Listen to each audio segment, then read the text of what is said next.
Bonjour, on va s'intéresser aujourd'hui aux locataires qui sont des associations, donc des associations d'aide sociale qui vont aider généralement des gens en difficulté sociale, familiale, professionnelle, qui vont être en voie d'insertion et qui sont des gens qui ne sont pas capables de trouver des logements seuls compte tenu de leur niveau social, de leurs ressources, de leurs difficultés éventuellement.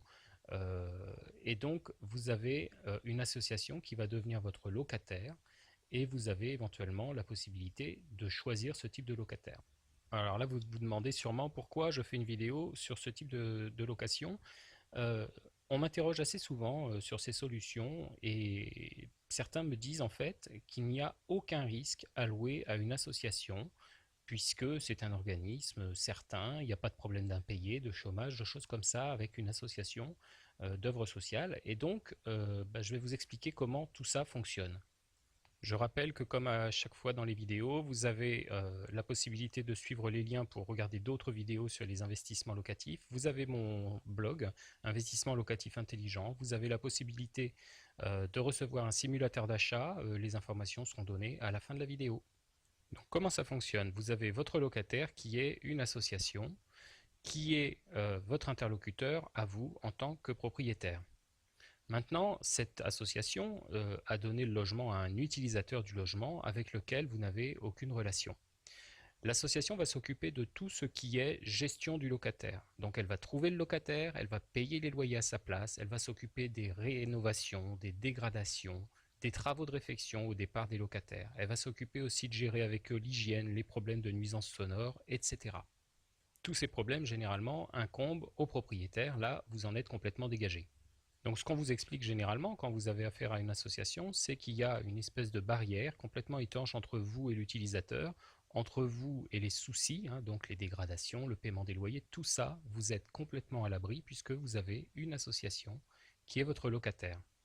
Vous n'avez donc aucun lien juridique entre le propriétaire et l'utilisateur du logement.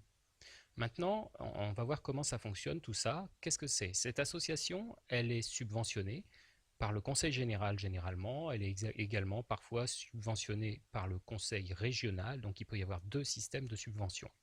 Maintenant, qui est-ce qui subventionne? C'est l'État. L'État, en fait, donne des subventions, alloue des budgets aux régions et aux départements, et les budgets sont ensuite dépensés en frais de fonctionnement concernant le département et sont également dépensés dans les associations qu'elle subventionne, qui sont généralement des associations d'aide sociale, d'insertion, de formation, de protection de l'enfance, des femmes battues, etc. Tout ça, c'est des associations subventionnées.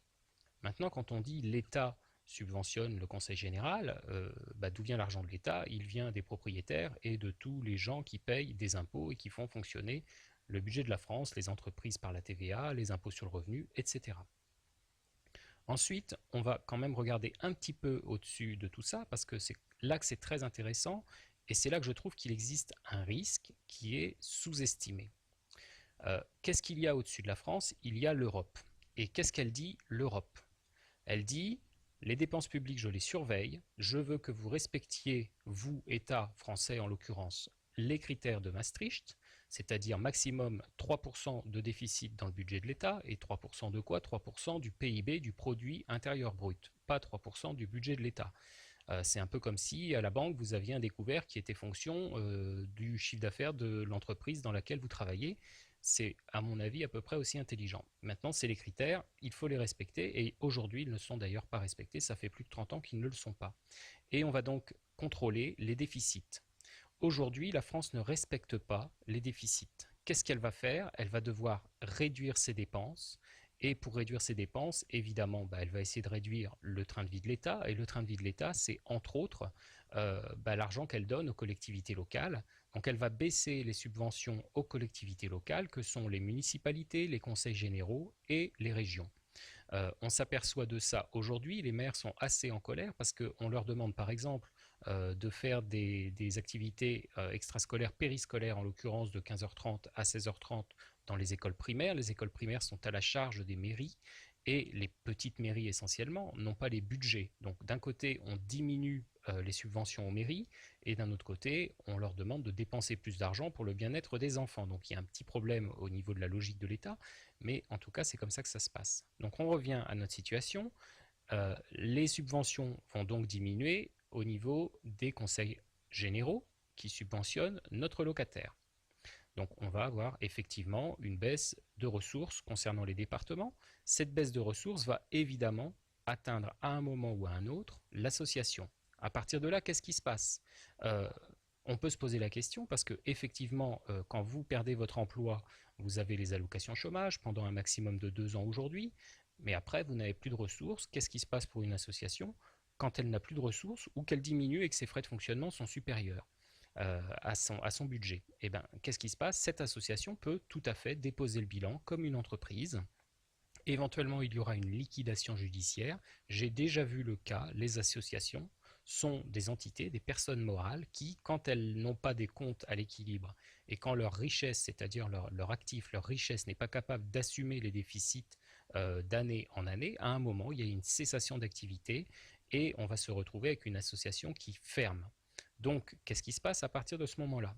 Eh bien, vous avez comme interlocuteur, vous, un locataire qui n'est pas votre locataire, hein, qui est techniquement quelqu'un qui a un contrat avec une association, mais cette association n'existe plus. Vous avez donc un locataire en place dans votre logement et qui est très probablement, puisqu'il a bénéficié de ce type de système, il est très probablement insolvable. Donc on va isoler maintenant tout ce système de subvention puisqu'il n'y a plus d'association et on va voir progressivement que vous vous retrouvez rapidement seul avec votre locataire parce que vous avez techniquement quelqu'un dans votre logement et aujourd'hui par exemple, il faut le savoir, euh, un locataire, en fait un squatteur qui serait dans votre appartement ou dans votre logement, vous ne pouvez pas l'expulser. Et bien là, techniquement, légalement, il est à peu près l'équivalent d'un squatteur, c'est-à-dire qu'il habite un logement sans avoir de contrat avec le propriétaire. Le contrat qu'il avait, qu'il soit moral ou écrit avec l'association, n'existe plus puisque la personne avec qui il a passé ce contrat n'existe plus. Ben, on se retrouve dans quelle situation? Dans une situation, on va dire, dans un cas amélioré, normal, c'est-à-dire celle d'un propriétaire qui aurait un contrat avec un locataire. Ce locataire est probablement insolvable. Et qu'est-ce qu'on a? On a une relation complètement normale entre un propriétaire et un locataire. Et en l'occurrence, ce locataire, eh ben, je pense qu'il est préférable qu'il ne reste pas dans ce logement, mais lui pense qu'il est préférable qu'il y reste parce qu'il est logé. Et en l'occurrence, le droit donne rarement tort, en tout cas à très court terme, à un locataire qui est dans un logement et qui ne paye pas son loyer. Donc on vient de voir que même une association, on va dire d'aide sociale, qui a priori paraît être un locataire parfait, même cette association peut connaître des difficultés. Donc quand j'entends, quand je lis, quand je vois des gens qui disent il n'y a aucun risque avec une association, je suis désolé, c'est faux. Si vous vous lancez dans un projet de ce type avec une association, en dehors de la qualité des personnes qui vont aller habiter dans votre logement, vous n'êtes pas dans une situation particulièrement dangereuse, mais vous n'êtes pas non plus dans une situation certaine à 100%, il faut le savoir. Bref, dès qu'on loue, il y a un risque, évidemment il faut le minimiser, il faut le mesurer, il faut choisir le niveau de risque qu'on veut atteindre, respecter, supporter, mais le risque zéro n'existe pas, c'est une certitude absolue. Profitez de cette vidéo pour vous tester. Vous allez sur mon blog Investissement locatif intelligent. Vous avez des tests sur les investissements immobiliers, sur le financier, investissement-locatif-intelligent.com. Vous avez toutes les coordonnées au-dessus de la vidéo. Et allez vous tester. Vérifiez si vous connaissez les règles concernant le locatif par exemple, ou les règles sur la fiscalité de succession, sur l'assurance vie, sur les placements, sur pas mal de choses. C'est le moment, tout ça c'est accessible librement sur mon blog. Surtout n'hésitez pas, abonnez-vous à ma chaîne, hein, vous avez le lien qui va apparaître, et vous avez une question, vous avez un projet que vous souhaitez valider, vous souhaitez que je l'étudie, Envoyez-moi un message sur le formulaire de contact sur mon blog Investissement locatif intelligent. Vous me présentez votre projet, on en discute au téléphone et je peux tout à fait vous faire une analyse ou vous accompagner sur un projet immobilier. C'est quelque chose que je fais évidemment très souvent et c'est quelque chose qui est pour vous d'un intérêt fort parce qu'on va pouvoir optimiser le financement. Je vais peut-être pouvoir vous dire ce projet-là, il ne faut pas y aller, il n'est pas fait pour vous. On va pouvoir vraiment faire des choses intéressantes pour vous. Si vous voulez flasher ce code, vous arriverez directement sur un formulaire de contact qui est sur mon blog Investissement locatif intelligent et vous pourrez donc me présenter rapidement un projet ou me poser une question.